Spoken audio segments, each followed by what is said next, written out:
मेरे केस का फ़ैसला लेंगे मैं वो कबूल करूँगा।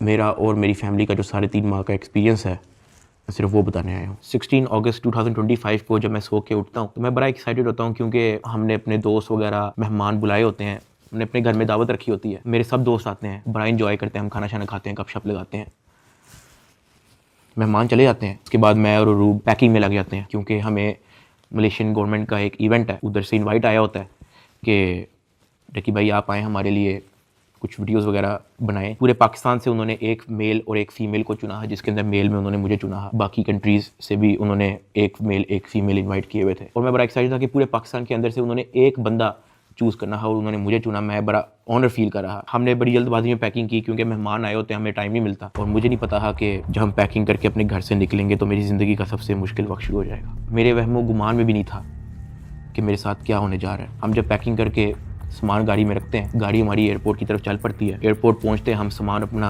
अनलोड करते हैं। रात के 9 बजे के करीब हमारी फ़्लाइट होती है। हम काउंटर पे जाते हैं और हमें अपना बोर्डिंग पास मिल जाता है। उसके बाद जहाँ पे इमिग्रेशन होनी होती है, जहाँ पे आपके पासपोर्ट पे एग्जिट स्टैंप लगती है, हम जब वहाँ पे पहुँचते हैं तो वो मेरे से पूछते हैं कि आप पे कोई FIR तो नहीं है। मैंने कहा नहीं। कहता आपका साइबर क्राइम में कोई इशू है क्या?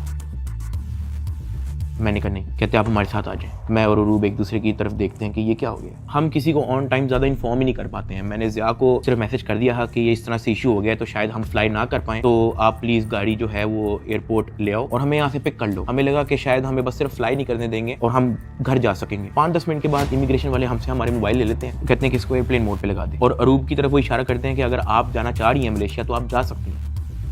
अरूब ने कहा नहीं, अगर साथ मेरे साथ जा रहा है तो मैं चले जाती हूँ, वरना मैं इधर ही ठीक हूँ। शायद ये मेरी गलती ही, मुझे उसको जाने देना चाहिए था, क्योंकि उसके बाद जिस चीज़ से मेरी फैमिली ने गो थ्रू किया है, मैंने यही रिग्रेट किया कि मुझे अरूब को मलेशिया भेज देना चाहिए था। इमिग्रेशन वाले हमें एक रूम में बैठा देते हैं, मैं और अरूब बस आपस में गपशप लगा रहे होते हैं कि कोई नहीं कल चले जाएंगे, कोई नहीं दोबारा टिकट करा के परसों चले जाएंगे, इवेंट भी 2 दिन के बाद है, कल चले जाएंगे। हम आपस में यही डिस्कस कर रहे थे। बिल्कुल मेरे अंदर इतना सा भी वहम गुमान नहीं था कि असल में इशू क्या। 1 घंटे के बाद इमिग्रेशन वाले आते हैं, वो कहते हैं कि आ जाए हमारे साथ। एयरपोर्ट के बाहर NCCI की टीम आई होती है, मुझे वो हथकड़ी लगाते हैं, मुझे गाड़ी में बैठा देते हैं। अरूब कहती है कि मैंने भी साथ आना है। मैंने इसको कहा नहीं, तुम घर चली जाओ, मुझे नहीं पता क्या सीन है, मैं हैंडल कर लूँ। वो गाड़ी भी चल पड़ी थी, गाड़ी सीधा चलेगी NCCI ऑफिस गुलबर्ग। इस वक्त यूट्यूबर डकी भाई की गिरफ्तारी का हर तरफ चर्चा है। डकी भाई को लाहौर एयरपोर्ट पर उस वक्त गिरफ्तार किया गया जब वह बैरून मुल्क जा रहा था। NCCI लाहौर ने मारूफ यूट्यूबर सादुर रहमान उर्फ डकी भाई के खिलाफ मुख्तलिफ इल्जामात के तहत मुकदमा दर्ज कर लिया। साइबर क्राइम एजेंसी ने यूट्यूबर साद उर्फ डकी भाई के खिलाफ मुकदमा दर्ज कर लिया है। मशहूर यूट्यूबर डकी भाई कल रात से गिरफ्तार है। पाकिस्तान के सबसे मशहूर यूट्यूबर डकी भाई एक बार फिर बड़ी मुश्किल में फंस गए हैं। मुल्जिम को गुज़श्ता रात लाहौर एयरपोर्ट से गिरफ्तार किया गया था। यूट्यूबर डकी भाई बड़ी मुश्किल में, हुक्म जारी, मदाहों के लिए बुरी खबर। डकी भाई डकी भाई डकी भाई डकी भाई डकी भाई डकी भाई डकी भाई। रात के तकरीबन 11 बजे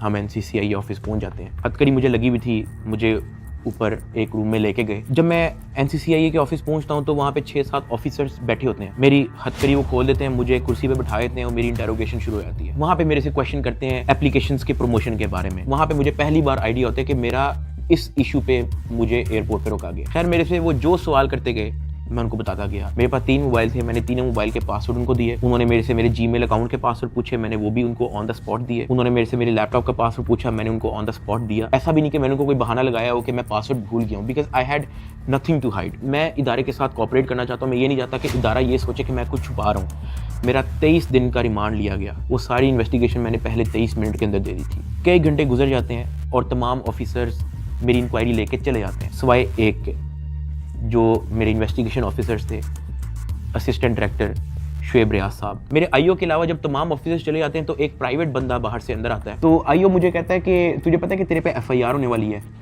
मैंने कहा यार मुझे थोड़ा सा एक्सप्लेन कर दें कि मेरे पे केस क्या है और क्या FIR है और मैंने किया क्या है। तो जो प्राइवेट बंदा था जो बाद में आया था ना, वो कहता कि यार तेरे बहुत बड़े मामला आते हैं, तेरा बहुत बड़ा मैटर है, तेरे पीछे ISI है, तेरे पीछे MI है, तेरे पीछे क्या क्या एजेंसी है। कहता तुझे पता ही नहीं है कि तूने क्या किया। तो वो मेरे पे ये इंप्रेशन डाला था कि हर इदारा जो है वो मेरे पीछे पड़ गया। साथ ही कहता कि लेकिन अगर आप हमारे साथ कोऑपरेट करेंगे तो हम आपके साथ कोऑपरेट करेंगे। मेरा तो काम ही कोई नहीं है। मैं सुबह उठता हूँ, फैमिली को टाइम दिया, बेगम को टाइम दिया, एक आधे दोस्त को टाइम दिया, जाके व्लॉग वगैरह बना लिया, घर आए, सो गए, दैट्स इट। इसके अलावा मेरी लाइफ में कुछ है ही। मेरे माइंड में 100 सवाल आना शुरू हो गए, लेकिन मेरे पास जवाब किसी का नहीं था। फिर उन्होंने मेरे पे FIR दे दी। मुझे